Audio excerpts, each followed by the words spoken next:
a Polícia Civil, dentro do novo modelo de gerenciamento que foi estabelecido na capital, tem priorizado nas delegacias do bairro que as delegacias sejam eficientes no combate ao crime. Quais crimes? Roubo à residência, roubo ao comércio, o roubo de veículo e o furto de veículo. São 4 crimes que passam para o cidadão aquela sensação de intranquilidade e de desassossego. É muito importante isso aí, porque fica bem claro por que a polícia elegeu esses 4 crimes. Dentre os outros crimes, o homicídio é DHPP, o roubo a condomínio é PUDEIC. Por quê? Porque as especializadas elas têm um foco diferenciado e tem que ter uma eficiência também diferenciada. Mas o que afeta o bairro diretamente, ao morador do bairro, a delegacia do bairro tem que ter essa contra-resposta e de qualidade. Porque criava na polícia uma disparidade de polícia de primeira categoria que trabalhava especializado e polícia de segunda categoria que trabalhava em territorial. Isso nós estamos acabando com isso, botando que o patamar é o mesmo. São policiais civis, policiais focados na investigação. Algo que nós deixamos bem claro desde o início é que a Polícia Civil não iria fazer ronda, bloqueio, patrulhamento. Conflitos que aconteceram no passado, muitas vezes foi por causa dessa sobreposição de ações das duas polícias. A polícia que patrulha, que cuida da ordem pública é a Polícia Militar, está na Constituição Federal, tem que ser respeitada. A polícia que investiga é a Polícia Civil, está na Constituição Federal, tem que ser respeitada.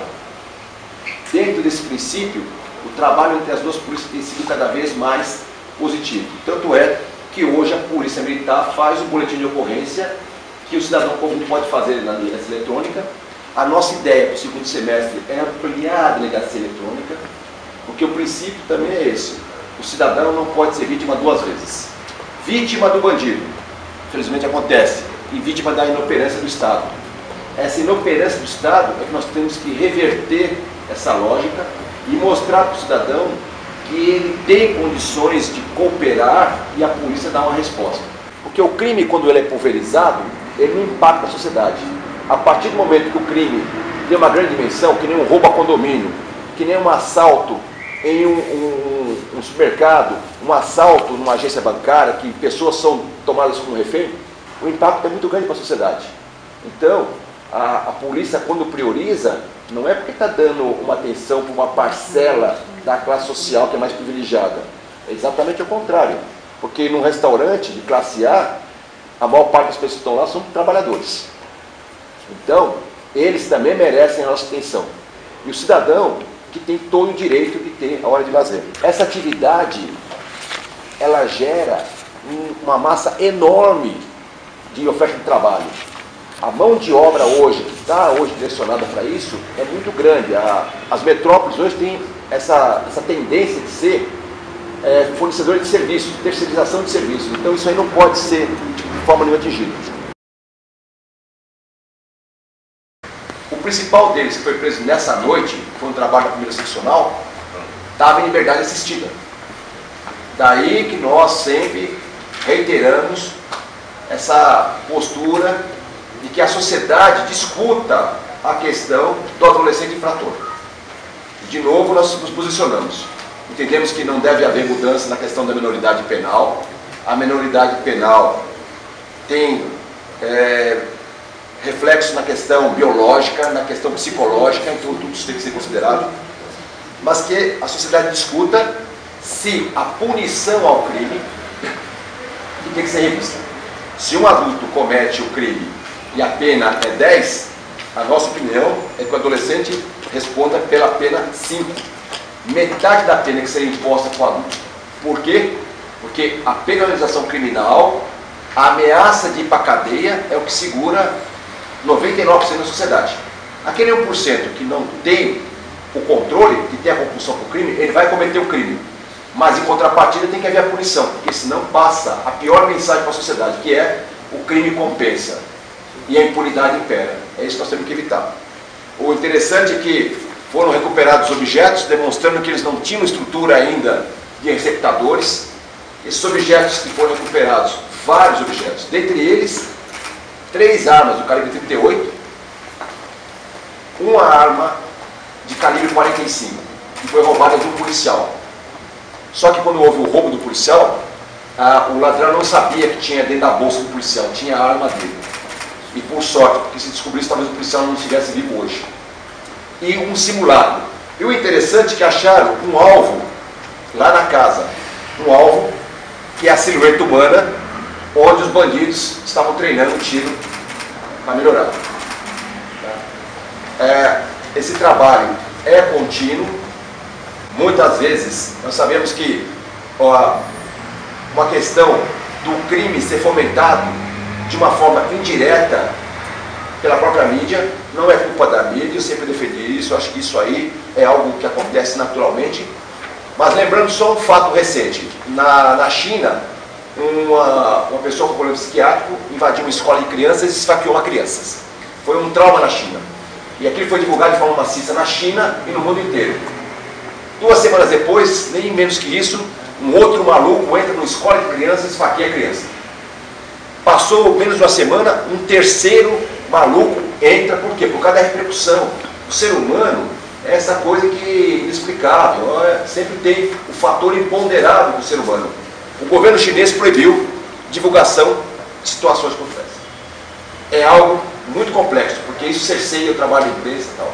Eu sou favorável a isso sim, que da mesma forma que deu o destaque para esse crime que é realmente grave, que também seja mostrado que a ação da polícia na mesma proporção, porque também acaba sendo didático de uma forma ou de outra, ou pelo menos passa para a sociedade que o poder público está trabalhando. A Secretaria de Segurança ela tem comissões permanentes aí associadas a rubricárias, comissões associadas a temas específicos, e ela cria agora uma comissão permanente associada à prevenção e ao combate de roubo a restaurantes, hotéis, bares e similares. Então, o secretário de Segurança vai designar aí representantes da Polícia Militar, da Polícia Civil, representantes da Secretaria de Segurança Pública e das entidades ligadas aí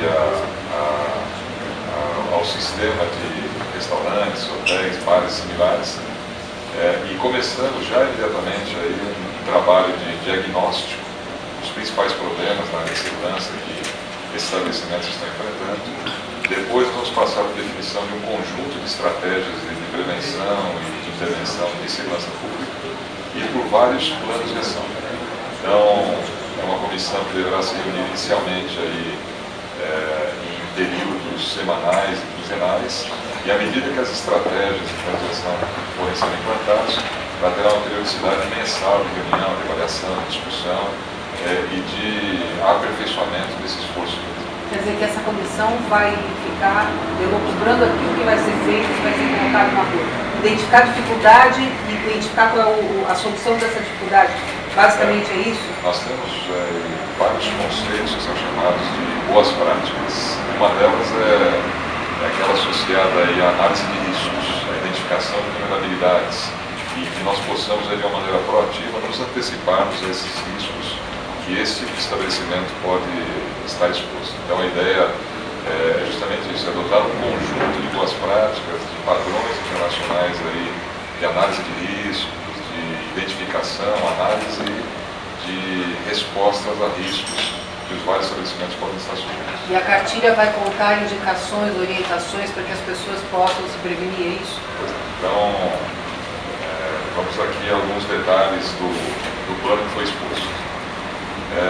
Nós vamos iniciar um projeto piloto no bairro de Itaim.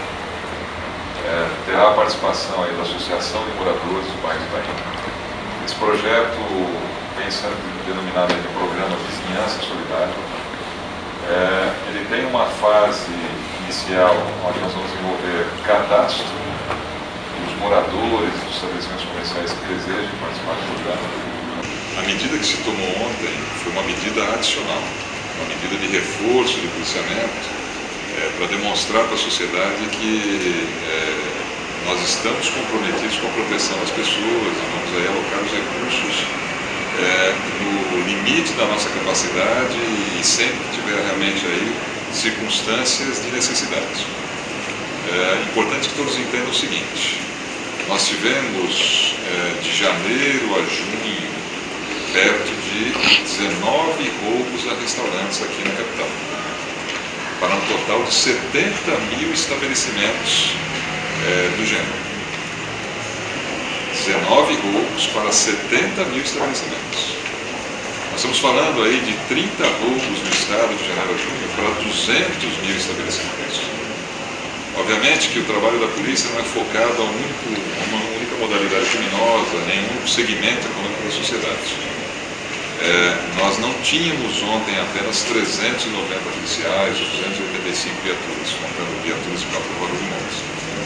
Nós temos um contingente regular nesse horário aqui na capital de 3.500 policiais, de 940 viaturas.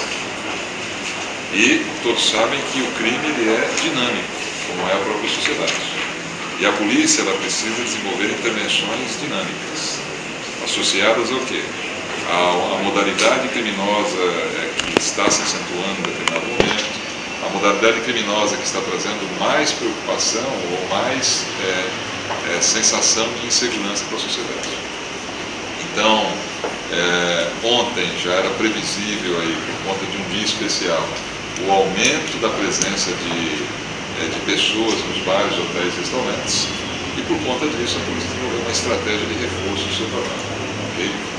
Continuamos aí com os contingentes regulares, continuamos focados aí na prevenção e no combate aos vários tipos de crime, inclusive roubo a hotéis, bares e restaurantes. Okay?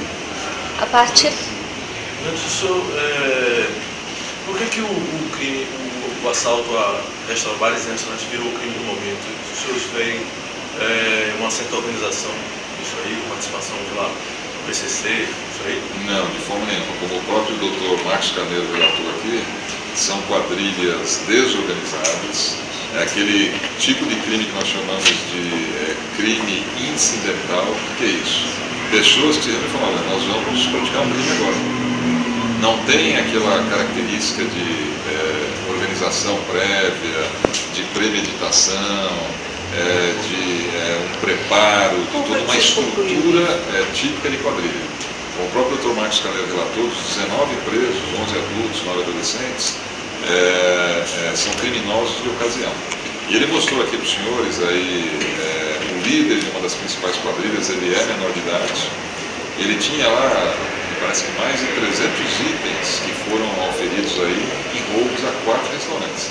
Celulares, relógios, joias, valores, armas. Então, precisa ficar claro o seguinte, não houve um recrudescimento como vem sendo anunciado. De novo, 19 roubos a restaurantes em 70 mil estabelecimentos na capital em 5 meses e meio. 30 roubos a restaurantes no estado para 200 mil estabelecimentos. O que nós temos aí é um grau de atenção maior da sociedade com relação a esse tipo de prática, e por conta desse grau de atenção maior da sociedade, a polícia precisou demonstrar e trazer evidências que ela tem uma estratégia de prevenção, de combate. Essa estratégia é efetiva e, do ponto de vista da Polícia Civil, os esforços de investigação, identificação e prisão estão sendo bem sucedidos. 70% dos casos foram solucionados e as pessoas estão presas.